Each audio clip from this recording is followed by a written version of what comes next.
नमस्कार। मैं संतोष सिंह और आज हम बात बिहार की उस पॉलिटिक्स की कर रहे हैं जिस पॉलिटिक्स को नीतीश ने कहीं कोसों दूर एक पहाड़ पे छोड़ आया है। उस पहाड़ी से उस पॉलिटिक्स को उतारना उतना ही मुश्किल है जितना बिहार को 95 के दशक में ले जाना।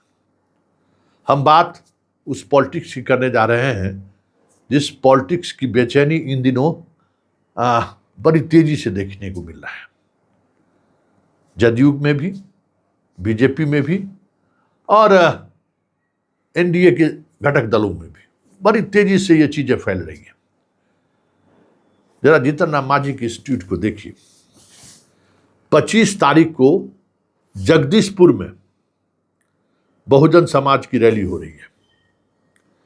उस रैली में हम आ रहे हैं, इसकी सूचना जीतन राम मांझी दे रहे हैं। नागमणि पहले से ही बयान दे रहे हैं। भगवान सिंह कुशवाहा का बयान किसी से छुपा हुआ नहीं है। कुशवाहा का सोशल मीडिया पर अभियान किसी से छुपी हुई नहीं है। कुशवाहा के सेकंड लाइनर जितने नेता हैं उसका बयान भी किसी से छुपा हुआ नहीं है। वो क्या बयान दे रहे हैं और जो बयान दे रहे हैं उसका क्या मतलब है, ये भी किसी से छुपी हुई नहीं है।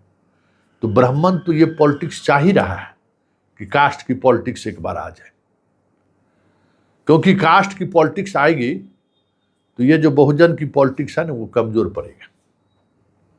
क्योंकि बहुजन को ये भ्रम अक्सर हो जाता है कि पिछड़ा माने 100 में 60, आज तक कभी वो हुआ नहीं, न होने वाला है, होने वाला भी नहीं है। क्योंकि राजनीति का डिस्कोर्स बदल चुका है और उस डिस्कोर्स में बहुजन में आप यादव को छोड़कर चलेंगे तो बिहार जैसे जगहों पर धुआं धुआं हो जाइएगा, समझे, धुआं धुआं। और यादव के साथ पिछले 20 वर्षों के दौरान जो पॉलिटिक्स हुई है वो सबों के सामने है। आप क्यों नहीं समझ रहे हैं कि यादव, मुसलमान और सवर्ण एक फ्रंट पर आ गए तो फिर बिहार की राजनीति में क्या होगा। ये जो अति पिछड़ा और महादलित की बात करते हैं वो सिर्फ एक शब्द है, पॉलिटिक्स नहीं है। इस बात को समझ लीजिए। नीतीश कुमार इस अति पिछड़ा और महादलित का सिर्फ एक हवा दिखा कर रखा कि पॉलिटिक्स ये है।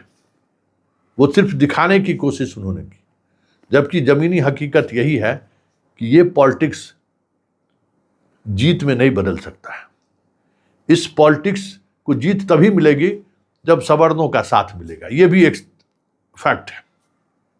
अति पिछड़ों का जो सियासत है वो सवर्णों के साथ की सियासत है। और भरत तिवारी की जो हत्या हुई है या इनकाउंटर हुआ है, वहां भी लड़ाई कोई बहुजन और स्वजन के, सवर्ण जन के साथ नहीं है। वहां भरत तिवारी जिसकी लड़ाई लड़ रहा था वो भी अति पिछड़ा दलित वर्ग के ही लोग आते थे, कोई दूसरा नहीं है। हाँ, ये अलग बात है कि भरत तिवारी के सहारे ब्राह्मण सेना, ब्राह्मण नेता, ब्राह्मण के गुरु, ये लोग जो बयानबाजी कर रहे हैं इससे और जिस भाषा का इस्तेमाल कर रहे हैं इसमें कोई दो मत नहीं है कि सम्राट चौधरी को बेवजह निशाना ये लोग बना रहे हैं और उसकी प्रतिक्रिया ये है। लेकिन इस प्रतिक्रिया के सहारे उस सियासत को नहीं साधा जा सकता है जिस सियासत को साधने के लिए 25 तारीख को जीतन राम मांझी, नागमणि, भगवान सिंह कुशवाहा जैसे नेता जुट रहे हैं। कितना मुश्किल से, कितना वर्षों बाद भगवान सिंह कुशवाहा नीतीश की कृपा से विधायक भी बने हैं और मंत्री भी बने हैं। ये उनको सोचना चाहिए। जब से नीतीश का साथ छोड़ा मुखिया बनने की स्थिति में भी नहीं रही। नागमणि तो खत्म ही हो गए, नीतीश से बगावत किए, उनकी राजनीति खत्म हो गई। कितने पार्टी ज्वाइन किए, कितने जगह वो गए, लेकिन ये जो पॉलिटिक्स है ना, ये पॉलिटिक्स अब नहीं चलने वाला है। जीतन राम मांझी बिना बैसाखी के चल ही नहीं सकते। तो बैसाखी के सहारे अगर चलना है तो फिर इस तरीके की सियासत से उन्हें भी कोई लाभ नहीं होना है। क्योंकि अगर उस सियासत के सहारे चलेंगे तो जीतन राम मांझी खुद अपना कंस्टिट्यूंसी बचाना उनके लिए मुश्किल हो जाएगा, उनके पुतोहू के लिए मुश्किल हो जाएगा, जहाँ सवर्णों की बड़ी आबादी है, सवर्णों के वोट से ये चुनाव जीतते आ रहे हैं। तो फिर ऐसे में यह पॉलिटिक्स हो क्यों रहा है, ये महापंचायत का आयोजन क्यों हो रहा है? जब ये पॉलिटिक्स इनको नुकसान पहुंचा सकता है तो फिर ये पॉलिटिक्स को हवा क्यों दी जा रही है? तो आप देखेंगे कि सबको अपनी अपनी समस्या है। जीतन राम मांझी चिराग से असहज है, कहेंगे बहुजन के साथ ले जाए। चिराग में पासवान इनके साथ है, जीतन राम मांझी के साथ है, राम उनके साथ है क्या? और मुसहर की कितनी आबादी है? बात बहुजन की करेंगे तो वहां चिराग इनके खिलाफ है, वो सहज नहीं है इनके लिए। और चिराग को जो महत्व मिल रहा है एनडीए से, इससे जनाब असहज है। और केंद्रीय मंत्रिमंडल में जो विस्तार की बात आ रही है तो नॉन परफॉर्मर मंत्री की सूची में जीतन राम मांझी जी का भी नाम है। इनको इस बात का खतरा है कि कहीं हमारा पत्ता न कट जाए। एक सांसद है, कहीं पत्ता न कट जाए, क्योंकि कई लोग आ गए अब ना, एक से एक टीडीपी से लेके, मतलब टीडीपी कहते हैं, इनका जो तृणमूल कांग्रेस है के बहुत सांसद आ गए, महाराष्ट्र के बहुत सांसद आ गए, और बिहार में मुसहर की सियासत क्या है ये अब अच्छे तरीके से मोदी समझ चुके हैं। और गया के बाहर मुसहर की पॉलिटिक्स में जीतन राम मांझी की क्या हैसियत है ये भी मोदी समझ रहे हैं। तो ये तय मानिए कि रिसफल अगर हुआ तो जीतन राम मांझी की कुर्सी जा सकती है।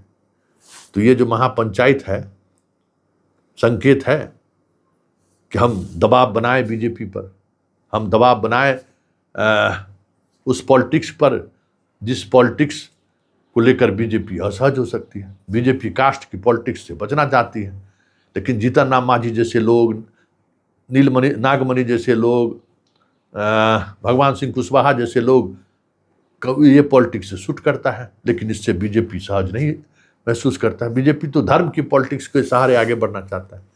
तो ये सारी चीजें जो है, कंट्राडिक्शन आपस में जो है, वही पॉलिटिक्स इन लोगों को उस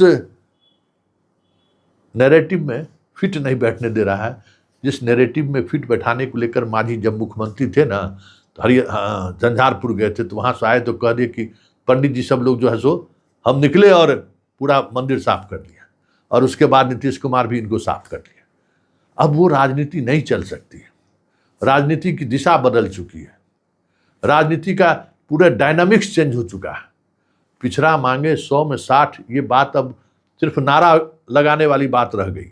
जिस दौर में पिछड़ावाद कह सकते हैं कि उस ऊंचाई पर था, तब तो नहीं हो पाया। अब तो लालू में पिछड़ा विभक्त है, नीतीश में विभक्त है, उपेंद्र कुशवाहा में विभक्त है, सम्राट चौधरी में विभक्त है, जीतन राम मांझी में दलित विपक्ष विभक्त है, चिराग में विभक्त है। इतने बिखराव में आप वो पॉलिटिक्स करेंगे तो कहीं टिकेंगे क्या?